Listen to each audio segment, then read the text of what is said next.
2011 ஒரு சிடி ஒண்ணு மாட்டிக்குது. யார்கிட்ட? ஒரு சிடி ஒண்ணு மாட்டிக்குது ஜெயலலிதா. தம்பி இதெல்லாம் நான் பிரசன்னா சும்மா பேச மாட்டேன். எதுக்கு இவ்வளவு புக் எடுத்துட்டு வரேன்? எதுக்கு இவ்வளவு ஆதாரத்தோட வரேன்? 2011 ஒரு சிடி ஜெயலலிதா மாட்டிருச்சு. ஒரு போன் போகுது. நீலாங்கரைக்கு ஒரு போன். பனையூர் பண்ணையார் இருக்காரா? ஆமா. உன்னோட சிடி ஒண்ணு மாட்டிக்கிச்சு. நீ எனக்கு என்ன செய்யணுமா? நான் என்ன செய்யணும்? இங்க வா. பொது வெளியில மன்னிப்பு எல்லாம் கேட்டார் தெரியுமா உங்களுக்கு? அனில் குஞ்சு பொது வெளியில மன்னிப்பு கேட்டுச்சு. அப்ப ஜெயலலிதா சொன்னாங்க, வா எனக்கு நீ 54 தொகுதியில பிரச்சாரம் பண்ணணும். எத்தனை தொகுதியில?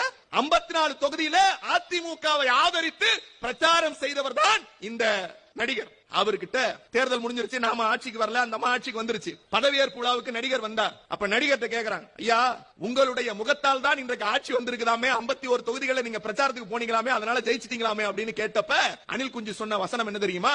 எப்படி ராமன் சீதையை மீட்க போன போது ராமேஸ்வரத்துக்கு நடுவே எப்படி அனுமானும் அவருடைய சேனைகளும் படை கட்டியதோ, அப்படி படை கட்டியவர்களுக்கு உதவியாக சிறு சிறு அணில் குஞ்சுகள் கல்லெடுத்து கொடுத்ததா, அப்படி அம்மையார் ஜெயலலிதாவின் ஆட்சி அமைவதற்காக கல்லெடுத்து கொடுத்த அணில் குஞ்சுதான் நான் அவர் சொன்னார். அந்த அணில் குஞ்சு யார் ஆதரிச்சது?